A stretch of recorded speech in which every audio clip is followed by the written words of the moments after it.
नमस्कार दोस्तों, pudding games में आपका स्वागत है। जैसा कि अभी का इस लेक्चर में हम बात करने जा रहे हैं इफ़ेक्टिव कम्युनिकेशन का, जो हमारा एक सब्जेक्ट है, बेसिकली ह्यूमैनिटीज़ का एक पार्ट है। ये जो आपका ह्यूमैनिटीज़ फर्स्ट जो कि सिविल वालों के लिए है, इसमें जो कोर्स है वो इफ़ेक्टिव टेक्निकल कम्युनिकेशन है।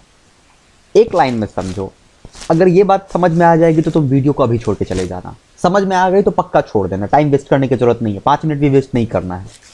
ये सब्जेक्ट, अगर किसी का इंग्लिश थोड़ा सा ठीक है ना, थोड़ा सा इंग्लिश ठीक है ना, इस सब्जेक्ट को छोड़ दो। एग्जाम के 2 दिन पहले भी ये सब्जेक्ट तुम्हारा निकल जाएगा, अगर इंग्लिश तुम्हारा ठीक है तो। ठीक है, अब तुम जिसका इंग्लिश ठीक है वो वीडियो को अब छोड़ सकते हो, बट अगर तुम्हें वीडियो सुनना है, देखना है, तो चलो let's get into the video.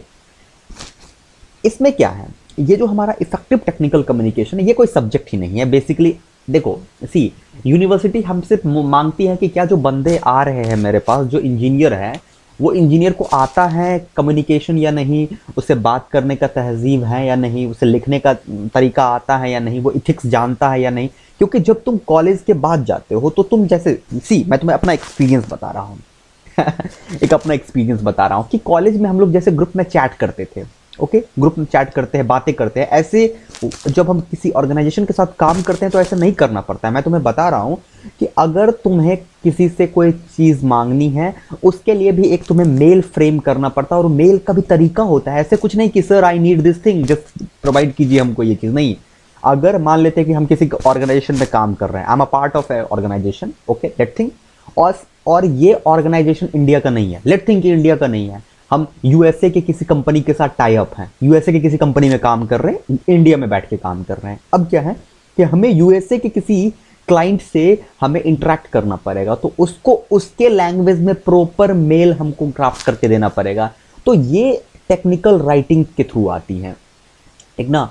ये टर्म्स तुम्हें आता है या नहीं, उसके बाद तुम्हारा जो होता है कि तुम असेसमेंट कैसे करते हो, एटीट्यूड तुम्हारा क्या है, तुम कैसे कैरियर प्लान करते हो। क्योंकि देखो, ये सारा काम जो ये सब्जेक्ट है ना, ये सब्जेक्ट बड़ा ही मस्त मजा वाला सब्जेक्ट है, तो मजा लेके पढ़ो इस सब्जेक्ट को, इतना बोझ मत बनाओ। जब तुम अपने किसी हार्ड सब्जेक्ट को पढ़ के दिमाग थक जाए ना, तब इस सब्जेक्ट को पढ़ना, मजा आएगा इस सब्जेक्ट को। ओके सॉरी, अब बात करते हैं इस सब्जेक्ट में क्या है। 5 मॉड्यूल है, जिसमें हम सीधे सीधे कह देते हैं कि इसका 5वां नंबर जो मॉड्यूल है वो सबसे इंपॉर्टेंट मॉड्यूल है, क्योंकि इथिक्स एक सबसे इंपॉर्टेंट टॉपिक होता है किसी भी ऑर्गेनाइजेशन के लिए। लेट थिंक कि अगर तुम सिविल सर्विसेज का प्रिपरेशन करते हो, मान लेते हैं तुम कर रहे हो, तो तुम्हें वहां पे एक पेपर है, इथिक्स एप्टीट्यूड इंटीग्रिटी करके एक पेपर है, मतलब उसमें इथिक्स का करके एक पेपर है, पेपर 4, वो पूरा का पूरा इथिक्स कर का है। समझ रहे हो बात को, मतलब 250 मार्क्स का एक पेपर है सिर्फ और सिर्फ इथिक्स पे। समझ रहे हो, तो तुम्हें ये सब, और वहां पे भी यही होता है, वहां पे भी बच्चे जब प्रिपेयर करते हैं तो जब सारे मेन सब्जेक्ट से जब मन उब जाता है, तब इस सब्जेक्ट को पढ़ता है, इथिक्स वाले सब्जेक्ट को, क्योंकि ये मजा देने वाला सब्जेक्ट है। क्योंकि बात क्या है कि इंग्लिश में होगा, इसलिए तुम्हें तकलीफ हो रही है। अब एक चीज सबसे पहले हम जा रहे हैं, इसमें तुम्हें जो दिखाने की कोशिश कर रहा हूं कि देखो इसका जो टेक्स्ट का रेफरेंस किया है, देखो सब ध्यान समझना। इसने एक टेक्स्ट का रेफरेंस किया कि जो शिव खेरा का यू कैन विन पढ़ा है, वो इस सब्जेक्ट को पास कर लेगा, वो सब्जेक्ट निकाल लेगा। भैया वी कैन विन एक नोबेल है, अब एक बुक है, वो बुक तो हम भैया कितनी बार हम भी पढ़े हैं, तुम भी पढ़े हो। तो इसका मतलब होता है कि ये पूरा का पूरा सब्जेक्ट एक मोटिवेशनल सब्जेक्ट है, जिसमें कि हमें मजा आना चाहिए। हवा मत बनाओ इस सब्जेक्ट को। देख दोस्त भाई, जो भी सुन रहे हो इस वीडियो को, प्लीज तुमसे रिक्वेस्ट कर रहे हैं, हम एक्सपेक्ट करते हैं तुम में एक इंजीनियर। ओके, अगर तुम एक इंजीनियर नहीं बन सकते हो 3 साल में, तो तुम इंडस्ट्री से जॉब का एक्सपेक्ट भी नहीं कर सकते हो। फिर बाद में बोलोगे कि इंजीनियरिंग की जॉब ही नहीं मिल रही। भाई, इंजीनियर के पास जितना जॉब है ना, उतना किसी के पास जॉब नहीं है। तुम मुझे कमेंट करो कि सर मेरा ये सीनियर जो बेरोजगार है, मैं तुम्हें बताता हूं कि 4-5 स्किल बताता हूं, अगर वो सीनियर तुम्हारा वो स्किल ले लेगा तो उसके पास जॉब रहेगा। बट नहीं, हम स्किल को भूल जाते हैं और जॉब। एक इंजीनियर से जो इंडस्ट्री एक्सपेक्ट करता है, हम वो एक्सपेक्टेशन पे अगर खड़े उतरते हैं तो जॉब लेके मार्केट में खड़े हैं यार। कंपनी बोल रहे हैं कि भाई आइए मेरे पास जॉब कीजिए। कभी इस पर हम डिस्कस करेंगे, तुम लोग अभी सेमेस्टर दो, उसके बाद हम डिस्कस करेंगे जॉब के बारे में भी। बट तो अब इस बुक में हमें सिंपली वही सब चीजें पढ़नी है। अब देखो, अब समझो इस बात को कि इसका पहला चैप्टर क्या है। Okay, let come to the point. Our first chapter is information design and development. Okay, what is information, what is development, that type of things. Okay, let it be clear little bit. What is information? Okay, अगर मैं अभी कुछ बोलूँ कि seesaw seesaw ऐसे करके मैंने कुछ चाइनीज में कुछ बोल दिया, ये क्या इंफॉर्मेशन है? नहीं। Anything which is not related, which is not containing any data, कोई भी ऐसा चीज जिसमें डाटा नहीं हो वो इंफॉर्मेशन नहीं कहलाता है। Got it? तो अब हमको इस चैप्टर को पढ़ना है तो भैया तुम गूगल करना, गूगल करोगे कि व्हाट इज इंफॉर्मेशन, थोड़ा सा देखोगे कम्युनिकेशन में। इसमें जो इस पूरे लाइन में जो सबसे इंपॉर्टेंट है वो यहाँ पे आता है, फैक्टर अफेक्टिंग इंफॉर्मेशन। ठीक ना, मैं तुम्हें अभी एक पॉइंट बताऊंगा, उसको ध्यान देना। यहाँ पे लिखा हुआ है अफेक्टिंग इंफॉर्मेशन। ओके, अफेक्टिंग, ध्यान से देखना। बिजनेस कैसे किया जाता है, लोग कैसे कैसे बिजनेसमैन बन गए हैं इस दुनिया में। तुम लोग नहीं करोगे तो बेवकूफ बनते रहोगे दुनिया में। ओके, अब देखो यहाँ पे नेक्स्ट पॉइंट कह रहा है कि इंफॉर्मेशन डिजाइन, कैसे इंफॉर्मेशन को डिजाइन किया जाता है। अब देखो एक बात बताओ कि अगर हम मान लेते हैं कि हम एक लेट थिंक कि हम एक किसान हैं, ओके, और हम जब मोबाइल खोलते हैं और यूट्यूब ओपन करते हैं तो हमको उसमें ऐड दिखाता है, यूएसए का ऐड दिखाएगा, तो बताओ कि वो इंफॉर्मेशन मेरे लिए वैल्यूएबल होगा? क्या हम यूएसए का कोई प्रोडक्ट खरीदेंगे? लेकिन अगर हम जैसे ही मोबाइल ऑन करें और हमको ना बीज का ऐड दिखाए, हमको दिखाए ये बीज इस क्वालिटी का मिलता है, ये बीज इस क्वालिटी का मिलता है, तो हमारे लिए वो क्या, वो इंफॉर्मेशन हमारे लिए होगा? इसी तरीके से दूसरा एग्जाम्पल समझो कि हम मान लेते एक लड़की है और हमको ना अपने बाल, हम जैसे गूगल करते रहते हैं कि हेयर को कैसे सही किया जाए, और जैसे ही हम यूट्यूब या कोई चीज खोलेंगे ना तो हमें वहां पे ऐड आ जाएगा कि आप ये क्रीम खरीदो, जिससे कि आप ये शैम्पू खरीदो, जिससे कि आपका हेयर सही हो जाएगा। तो ये सारा क्या है? इंफॉर्मेशन है जो कि कोई हमसे कलेक्ट कर रहा है और उसको हमारे सामने में मार्केटिंग किया जा रहा है। तो इस तरीके से इंफॉर्मेशन डिजाइन होता है। तुम इसको करना गूगल, जैसे तुम सीधे गूगल करना कि टेक्निकल डॉक्यूमेंट क्या होता है। टेक्निकल डॉक्यूमेंट भैया हम नहीं जानते। मोबाइल खरीदते हो तो उसमें किट देता है ना डॉक्यूमेंट का, एक कागज। जब वॉशिंग मशीन खरीद के आते हैं तो हमारे पास डॉक्यूमेंट मिलता है ना, कागज जो रहता है, दैट कागज is known as technical document, that simple as it is. ठीक ना, कुछ भी खरीदते हैं तो उसके पास जो हमारा वो एक किट देता है कागज वाला लिखा हुआ, जिसको हम लोग कभी नहीं पढ़ते हैं, उसको हम लोग टेक्निकल डॉक्यूमेंट कहते हैं। तो मच्छर मारने वाला जो मैक्सो आता है वो भी खरीदो, उस पर भी टेक्निकल डॉक्यूमेंट रहता है जिसमें उसके बारे में सब कुछ बताया जाता है। तो 2-3 तरह का टेक्निकल डॉक्यूमेंट होता है। ये सब तुम गूगल करोगे तो तुम्हें मिल जाएगा। एक टेक्निकल डॉक्यूमेंट होता है जिसमें कि हमें डिजाइनिंग करके दिखाया जाता है। कुछ इसी तरीके से टेक्निकल कुछ होते हैं, जैसे कि तुम्हारा किसी रेस्टोरेंट में जाओगे तो वो तुम्हें अपना एक लिस्ट देगा कि भैया ये खाना है, वो भी एक टेक्निकल डॉक्यूमेंट है। these are technical document, so not a very big deal. Okay, so don't try to focus on this subject as you know, मतलब सिंपली लिटरली ट्रस्ट मी, ये सब्जेक्ट कुछ है ही नहीं, फालतू का सब्जेक्ट है। जब टाइम मिले ना रात को सोते वक्त ना, 2 गूगल कर लेना, 2-3 चीज को गूगल करके स्क्रीनशॉट लेके रख लेना, that will beneficial for you. Okay, इसमें कुछ भी नहीं है। नेक्स्ट थोड़ा सा इसमें है, इसमें भी क्या है? Technical writing. भैया टेक्निकल राइटिंग है, ग्रामर मत पढ़ने लगना, ठीक ना। टेक्निकल राइटिंग के बारे में, अब टेक्निकल राइटिंग के लिए तुम क्या करोगे? लूसेंट का इंग्लिश पढ़ना स्टार्ट कर दोगे। इसमें लिख दिया है कि ग्रामर एंड एडिटिंग, तो तुम लूसेंट का ग्रामर पढ़ना स्टार्ट कर देना। बहुत लोग करते हैं। Okay, no matter. ओके, अब आगे बात करते हैं कि यहाँ पे क्या कह रहा है? बेसिक ग्रामर कह रहा है। बेसिक ग्रामर, हाँ, बेसिक ग्रामर आपको आना चाहिए और वो बेसिक ग्रामर हमें आती है, इसके लिए हमें ग्रामर पढ़ने की जरूरत नहीं है। अब चलो उसके बाद तुम्हें हम और अच्छे से बता देंगे किसी लेक्चर वीडियो में, अगर तुम्हें चाहिए होगा तो। उसके बाद मैनेजिंग, किसको कैसे मैनेज किया जाता है, कैसे टेक्निकल कम्युनिकेशन होता है, कैसे हम टेक्निकली बात करते हैं अपने लोअर टीम से, अपने कलीग से, अपने कोवर्कर से बात करते हैं, उसका क्या तरीका है, ये होगा। फिर सोर्सिंग क्या होता है, टाइम एस्टिमेशन होता है कि हमें किसी भी प्रोजेक्ट को बनाने के लिए टाइम की मांग होती है। जैसे कि हमें बताना पड़ता है 5 दिन का प्रोजेक्ट है तो हमें 5 दिन में कंप्लीट करके उन्हें देना पड़ता है। हमें पहले एस्टिमेट करके बताना पड़ता है अपने मैनेजिंग टीम को कि sir I will do this thing within 4 days, within 4 days, within this week and whatever, जो भी तुम्हें कहने का होगा।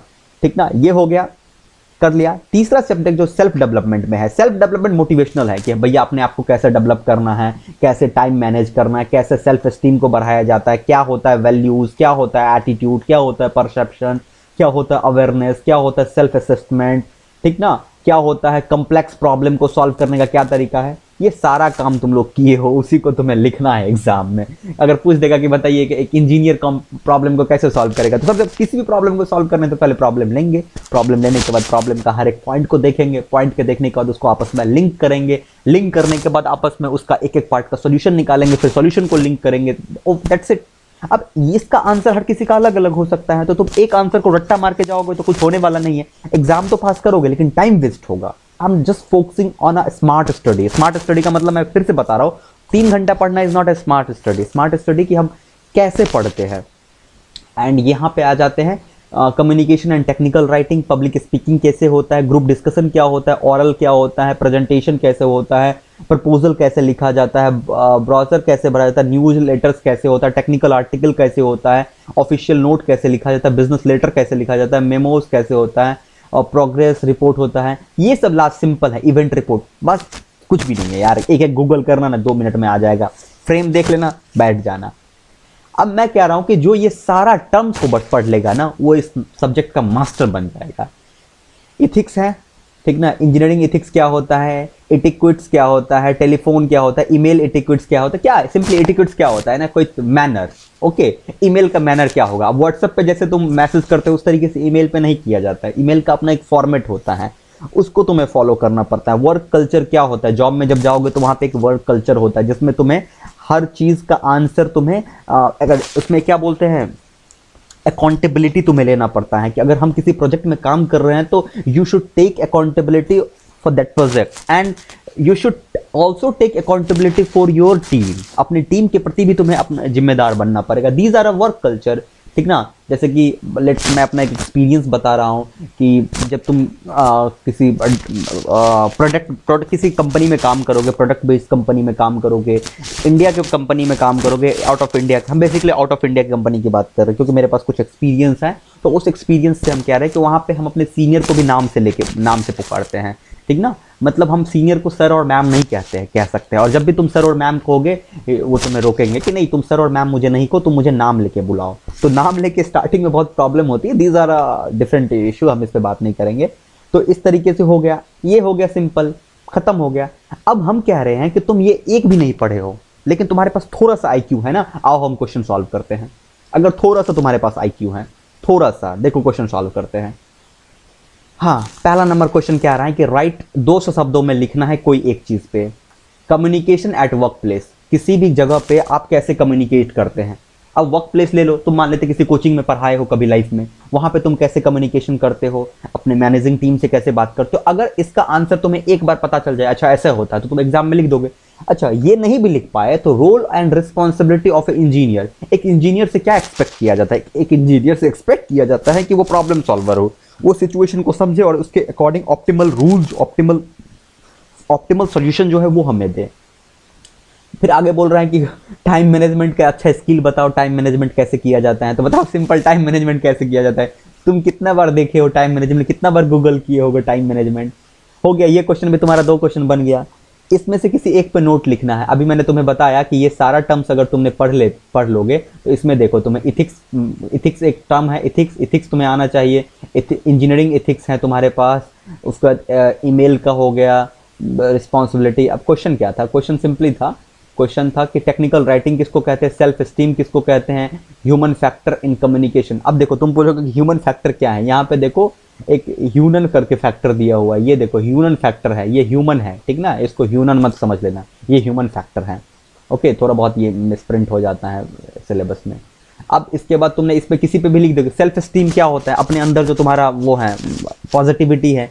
टेक्निकल राइटिंग क्या होता है, टेक्निकल राइटिंग वो राइटिंग होता है जिसमें हम ग्रामर को तो ध्यान देते ही, उसके साथ साथ हम एटिक्विट्स को भी ध्यान देते हैं, उसके साथ साथ हम नॉर्म्स को भी फॉलो करते हैं, रूल्स को भी फॉलो करते हैं। That is technical writing. 3 question तुम्हारा ऐसे भी बन जाएगा और बहुत लंबा लिखने की जरूरत नहीं है, कुछ भी लिखोगे मार्क्स मिल जाएगा। भैया कहानी लिखना है एग्जाम में, इंजीनियर इसमें बहुत ही वो होता है, एक्सपर्ट होता है कहानी लिखने में। अब जब कहानी तुमने लिख दिया, अगला बोल रहा है कि की फैक्टर कंसीडर व्हेन सेटिंग गोल। जब गोल को तुम सेट करोगे तो क्या क्या तुम चीजों को प्राइम जगह दोगे। अब भैया कोई भी गोल को सेट करोगे तो सबसे पहले तुम्हें गोल सेट करने से पहले अपने स्किल पे ध्यान देना पड़ेगा। अब मान लेते हैं कि मेरे अंदर मेरा गला, basically yes I am talking about my voice. Okay, मेरा गला मतलब बिल्कुल ऐसा है ना कि अगर मैं गाना गा दूं ना तो जितने सब्सक्राइबर है ना वो अनसब्सक्राइब कर देंगे। मैं इस चैनल को ना गाना सिंगिंग का चैनल बना दूं ना तो सब अनसब्सक्राइब करके चले जाएंगे। तो अब मेरे अंदर वो स्किल ही नहीं है, ठीक ना। अगर मेरे अंदर कुछ पढ़ाने की स्किल है तो पढ़ा रहा हूँ, तो समझा रहा हूँ, तो और मेरे साथ लोग जुड़ रहे हैं। अगर मेरे अंदर ये स्किल नहीं होता, फिर ये काम करता तो फिर सब चले जाते। तो गोल सेटिंग करने के लिए क्या क्या चीजें चाहिए, सिंपली है गोल सेटिंग करने के लिए क्या क्या चाहिए। पहला बात, तुम्हारे पोटेंशियल को तुम्हें देखना है कि मेरा पोटेंशियल क्या है। अब हम यूएसए का प्रेसिडेंट तो बन नहीं सकते, आप गोल सेट कर लिए कि मुझे यूएसए का प्रेसिडेंट बनना है, तो वो तो सेटिंग का कोई तरीका नहीं है। ओके, बस 3 क्वेश्चन तुम्हारा ऐसे भी बन गया है, गप दे के बन गया है। Basic principle of office etiquettes, office का बेसिक प्रिंसिपल क्या है, सिंपल बताओ कि ऑफिस का बेसिक एटिक्वेट्स क्या है। इसमें क्या है ना कि अब तुम बोलोगे कि सर लिखेंगे कैसे, तो लिखना कुछ नहीं है, कुछ गूगल कर लो, कुछ की पॉइंट ड्रॉ कर लो, की पॉइंट को कॉपी में लिख के रख दो और वो याद रखना की पॉइंट। अच्छा, smart, education, this type of keyword, कोई से कोई कुछ कुछ कीवर्ड है, वो कीवर्ड को तुम लिख लो। कीवर्ड होता है क्या ना, स्टार्टिंग पॉइंट जो होता है, उसके बाद अपने मन से लिखना ना, ग्रामर का ऐसा वैसा कर देना ग्रामर का और लिख देना, कोई प्रॉब्लम नहीं है। अब अगला क्वेश्चन का, how can I improve my self assessment skill, अपने आप को कैसे अपलिफ्ट करोगे। हाँ, अगला बोल रहे हैं कि what is the relationship between social responsibility and ethics. Social responsibility and ethics में क्या रिलेशनशिप है यार, मतलब मेरा फेवरेट ये सब्जेक्ट है, जब भी मैं फ्रस्ट्रेट होता हूँ तो ये टाइप का सब्जेक्ट पढ़ता हूँ। सोशल रिस्पॉन्सिबिलिटी क्या है, रिस्पॉन्सिबिलिटी होता है कि तुम किसी चीज का वो ले रहे हो, you know what I am, जिम्मेदारी ले रहे हो, ठीक ना। लेकिन इथिक्स क्या होता है, इथिक्स होता है कि तुम्हें वो करना ही पड़ेगा, ठीक ना। जैसे कि तुम्हें मंदिर का इथिक्स है कि पैर चप्पल खोल के अंदर जाओगे, उसने पहले ही लिख दिया कि कृपया चप्पल खोल के मंदिर में आए, तो वो उसका इथिक्स है, उसको तुम्हें फॉलो करना पड़ेगा। लेकिन सोशल रिस्पॉन्सिबिलिटी क्या है कि तुम्हें मंदिर में स्वच्छ होकर जाना चाहिए, ये सोशल रिस्पॉन्सिबिलिटी है। अब बोल रहे हैं बिजनेस एथिक्स के बारे में 150 वर्ड में लिखो। अब मैंने तुम्हें कहा कुछ नहीं करो, सिंपली तुम ना इसको ना पढ़ लो, इसमें जितना टर्म्स है उसको पढ़ लो, तो तुम्हें जैसे बिजनेस एथिक्स के बारे में तुमने पढ़ा, तुम्हें मालूम चल जाएगा कि बिजनेस एथिक्स क्या है। 150 वर्ड में लिख ही दोगे भैया, नहीं 150 वर्ड, 100 वर्ड में लिखोगे, मार्क्स आ जाएगा। ये तुम्हारा इस पूरे सब्जेक्ट का तुम्हारा अप्रोच होना चाहिए। लेकिन गलती ये मत करना भैया, एक यहाँ पे ना बड़ा कहूंगा क्या, एक यहाँ पे बड़ा एक खूबसूरत बुक दिखा मैंने, ठीक ना, एक बुक मुझे दिखा, कुछ स्टूडेंट ने मुझे ये बुक भेजा कि सर ये बुक है, देख पढ़ा दीजिए इस बुक से, इस बुक को हमें समझा दीजिए। देखो कहा गया है ना, बोलना नहीं चाहिए बट कहा गया है ना कि देखो हर किसी, अगर इस बुक को तुम पढ़ने लगोगे ना, अभी अगर तुम इस बुक को पढ़ने लगोगे ना, मैं कह रहा हूं कि तुम इस पूरे बुक को खत्म कर लो। 100 पेज का बुक है, 100 पेज का रट्टा मार लो, ठीक ना, और एग्जाम में जाके लिख दो। और कोई स्टूडेंट, जो कि मैंने तुम्हें बताया कि सिंपली सिलेबस देख लो, दिमाग में कर लो। अब एक बात बताओ कि अगर मैंने सिलेबस देख के क्वेश्चन 1 साल का एनालाइज करके चला गया हूं और मुझे बस लिख के आया और मुझे 70 मार्क्स आया, ठीक ना, 100 आउट ऑफ 70 मार्क्स आया, और कोई स्टूडेंट इस पूरे बुक को पटक्टा मार के गया है, पूरे बुक को खूब अच्छे से याद करके गया है और उसको आया 85, तो तुम 85 लेना पसंद करोगे या 70 लेना पसंद करोगे। उसको इस सब्जेक्ट में तो 85 आ गया, लेकिन वहां जो मैथमेटिक्स का सब्जेक्ट है, वहां जो अदर सब्जेक्ट है जो कि बिल्कुल नया सब्जेक्ट है, उसका क्या होगा। तो जिस सब्जेक्ट में हमें ऐसे भी मार्क्स आ जाते हैं, उस सब्जेक्ट पे मेहनत नहीं करना चाहिए। तो दोस्त, इस बुक में तुम देख सकते हो, you can go through with this book, but my personal suggestion is कि इस सिलेबस का एक एक पॉइंट को गूगल करो, पब्लिक स्पीकिंग क्या है गूगल करो, देखो, एंड ओके, एंड तुम एक एक पॉइंट को गूगल करो। जैसे बिजनेस एथिक्स है, मैं बिजनेस एथिक्स को गूगल करता हूँ, तो देखो आ गया कि बिजनेस एथिक्स किसको कहते हैं। Business ethics is the study of appropriate business policy practice regarding potentially controversial subject including corporate governance, insider trading, ये सब काम करने के लिए जो हमें लॉ होता है उसको बिजनेस एथिक्स कहते हैं, ठीक ना। ऐसे बिजनेस नहीं चलता, उसका भी एक अपना तरीका होता है। तो इस तरीके से तुम कर सकते हो। आई होप कि तुमको ये वीडियो में बहुत कुछ क्लियर हुआ होगा, ठीक ना। तो अगर तुम्हें ये वीडियो में ठीक लगा है, क्लियर हुआ होगा, तो मुझे बताना, कमेंट करके बता देना कि सर ठीक है मैं पढ़ लूंगा, अब भैया पढ़ लूंगा मैं, अब वो प्रॉब्लम नहीं होगा इस सब्जेक्ट को पढ़ने में। अब देखो उस बुक में मैंने देखा बहुत सारा ग्रामेटिकल चीजें है, अब तुम 1-2 ग्रामर बनाने के लिए पूरा ग्रामर पढ़ोगे। बोल रहा है presentation in the form of address in which, क्या होगा, presentation is the form of address in which, presentation कौन देता है, सोचो कौन देता होगा presentation. Speaker address an audience, speaker address himself. Presentation में क्या करता है, स्पीकर किसको बताता है, speaker address the specific audience. Presentation में किसको कहते हैं, क्या खुद को कहते हैं या ऑडियंस को कहते हैं या स्पेसिफिक ऑडियंस को कहते हैं। सबसे अप्रोप्रिएट आंसर तुम्हें दिख जाएगा सिंपली कि प्रेजेंटेशन किसके लिए होता है, स्पेसिफिक ऑडियंस के लिए होता है। Some important type of proposal क्या होता है, जब तुम टाइप्स ऑफ प्रपोजल पढ़ोगे तुम्हें दिख जाएगा कितने टाइप का प्रपोजल होता है, ठीक ना। जैसे यहाँ पे आओ, यहाँ पे जैसे तुमने यहाँ पे था प्रपोजल, कहाँ पे था, कहीं पे था प्रपोजल, ठीक ना, ये देखो प्रपोजल, जैसे इस प्रपोजल को तुम गूगल करोगे तो तुम्हें मालूम चल जाएगा टाइप्स ऑफ प्रपोजल क्या होते हैं। सो गाइस इस सब्जेक्ट को खत्म करो यार, इस सब्जेक्ट को लेके मत चलो। सो आई होप कि वीडियो में तुम्हें थोड़ा बहुत भी प्रॉफिट हुआ होगा। Thank you guys, best wishes, पढ़ाई करो।